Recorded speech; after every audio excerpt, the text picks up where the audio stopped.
Hello दोस्तों, ये है हमारी धरती जिसमें हम और आप बड़े ही मजे से रहते हैं, जहाँ पर कई सारी प्रजातियों ने जन्म लिया और फिर उनका विनाश हो गया। सदियों से यहाँ पर अलग अलग जीवों का राज रहा है। हालांकि अगर पिछले कुछ हजार सालों की बात की जाए तो हम इंसान अब इस धरती पर राज करते हैं और आने वाले टाइम में कब तक करेंगे अब ये तो आने वाला वक्त ही बताएगा। रही बात हमारी धरती की, तो ये अभी अरबों सालों तक ऐसे ही पड़ी रहेगी, भले ही हम रहें या न रहें, कोई प्रजाति रहे या न रहे।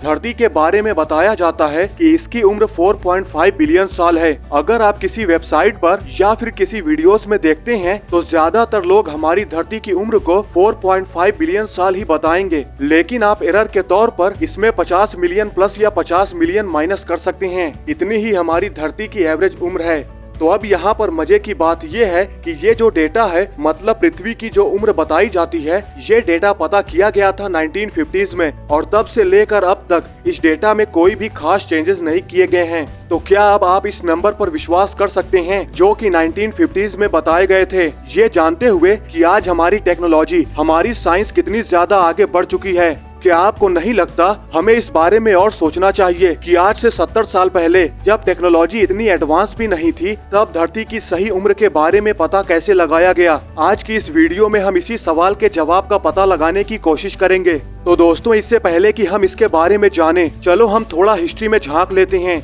पृथ्वी के उम्र का पता लगाने की कोशिश कई सदियों से चलती आ रही है। The most famous ancient Greek philosopher Aristotle यानी अरस्तु, वो ये मानते थे कि टाइम का कोई फिक्स पॉइंट नहीं है, मतलब न तो टाइम का कोई स्टार्टिंग पॉइंट है और न ही उसका कोई एंड पॉइंट। वो ये भी मानते थे कि हमारी धरती इनफाइनाइटली ओल्ड है, मतलब हम धरती की उम्र को काउंट भी नहीं कर सकते कि हमारी धरती कितनी पुरानी है। जबकि प्राचीन भारत के धार्मिक विद्वानों ने एक ऐसे ब्रह्मांड की कल्पना की थी जो कि हमेशा नए सिरे से शुरू होने के लिए एक्सप्लोड होता था, फिर फैलता और लास्ट में खत्म हो जाता था, ताकि वो फिर नए ब्रह्मांड में कन्वर्ट हो सके। मतलब देख रहे हो यहाँ पर हम इंडियंस पहले से ही कितने बड़े ज्ञानी थे। मतलब जब हमें इस ब्रह्मांड के बारे में ज्यादा जानकारी नहीं थी, जब हमें ये भी नहीं पता था कि हमारी धरती सूरज के चक्कर लगाती है, जब आइंस्टीन और न्यूटन जैसे बड़े साइंटिस्ट ने ब्रह्मांड के रहस्य का पता नहीं लगाया था, उससे पहले से ही हम भारतीय को ये पता था कि हमारा ब्रह्मांड पॉसिबली एक बड़े एक्सप्लोजन की वजह से बना हो सकता है, जिसे आज हम बिग बैंग कहते हैं। फिर वो एक्सपैंड होता है जैसा कि आज हो रहा है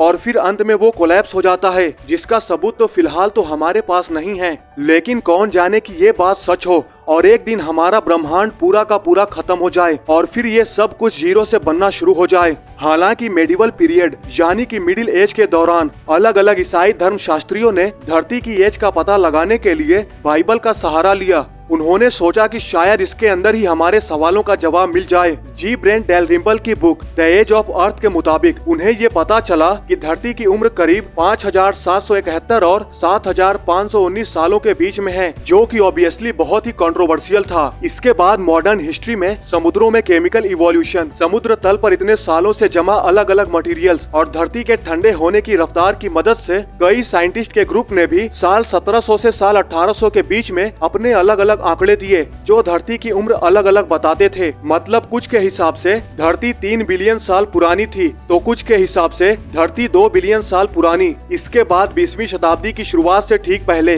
वैज्ञानिकों ने ये पता लगाया कि वो रेडियोमेट्रिक डेटिंग की मदद से किसी भी पुराने से पुराने पत्थर की एज का पता लगा सकते हैं, ये पता करके कि वो टाइम के साथ कितना ज्यादा रेडियो एक्टिवली डिके हुआ है। अब यहाँ पर रेडियो एक्टिव सुनकर डर मत जाना, क्योंकि इसमें किसी भी रेडियो एक्टिव मटेरियल का लेना देना नहीं है। ये वर्ड सिर्फ इसलिए इस्तेमाल हुआ है क्योंकि ये जो प्रोसेस है ये बिल्कुल एक रेडियो एक्टिव प्रोसेस की तरह ही है। मतलब जब अनस्टेबल रेडियो एक्टिव मटेरियल छोटे छोटे टुकड़ों में टूटकर एनर्जी डिसिपेट करता है, मतलब एनर्जी को नष्ट करता है, इस मेथड में भी बिल्कुल वैसा ही होता है। बस यहाँ पर रेडियो एक्टिव एलिमेंट नहीं होते, बल्कि नॉर्मल यानी कि हमारे कार्बन या फिर उसके जैसे नॉर्मल एटम्स होते हैं। देखो, अगर हमें किसी इंसान की उम्र का पता लगाना होता है तो हम उसका बर्थ सर्टिफिकेट देखते हैं। अगर हमें किसी जानवर की एज का पता लगाना होता है तो हम उसका डीएनए टेस्ट करवाते हैं। और अगर हमें किसी पेड़ की उम्र का पता करना होता है तो हम उसे सही हाइट से काट कर उसकी रिंग्स को गिनते हैं। इसी तरह अगर हमें किसी पत्थर या फिर किसी फॉसिल्स की एज का पता लगाना होता है तो हम यूज करते हैं रेडियो एक्टिव डेटिंग का, जो काम करता है रेडियो एक्टिव डीके पर,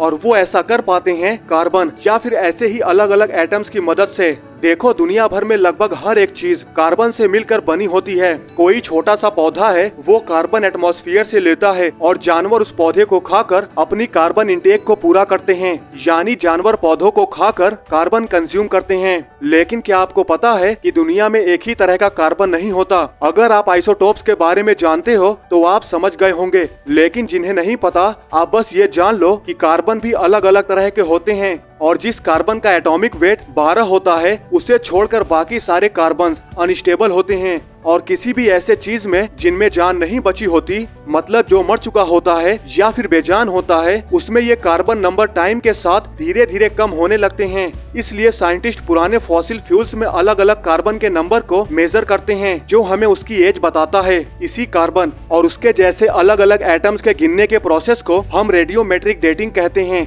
1950 के दशक के शुरुआत में कैलिफोर्निया इंस्टीट्यूट ऑफ टेक्नोलॉजी के जियोकेमिस्ट क्लेयर कैमरॉन पैटरसन नाम के व्यक्ति, जिन्होंने सेकेंड वर्ल्ड वॉर के दौरान परमाणु बम बनाने में मैनहट्टन प्रोजेक्ट में काम किया था, उन्होंने कैनियन इएब्लो, फिर से सुनो कैनियन इएब्लो, यहाँ पर डी साइलेंट है, इसलिए ये मत कहना कि मैंने गलत प्रोनाउंस किया है। तो क्लेयर सी पैटरसन ने कैनियन इएब्लो उल्कापिंड और स्पेस से आए कई दूसरे स्पेस रॉक्स के टुकड़ों से लेड के कंपोजिशन को मापा और वहाँ से अलग अलग डेटा को इकट्ठा किया, और 1953 में उन्होंने मीटियोरॉइड और लूनर रॉक्स की स्टडी करके ये अंदाजा लगाया कि हमारी धरती की उम्र 4.5 बिलियन साल हो सकती है। 1953 से लेकर अब तक दुनिया भर के बहुत सारे साइंटिस्ट और रिसर्चर ने अलग अलग उल्कापिंडों की जांच कर रखी है और अभी भी उनके द्वारा जांच जारी है, लेकिन उनका अंदाजा भी पैटरसन की कैलकुलेशन से ज्यादा अलग नहीं आता, जो है 4.5 बिलियन साल, जहां प्लस माइनस 50 मिलियन ऊपर नीचे हो सकता है। तो धरती की उम्र कितनी है, ये उन कुछ सवालों में से एक है जिनका जवाब हमारे पास ना तो पक्के तौर पर आज है, ना कल था,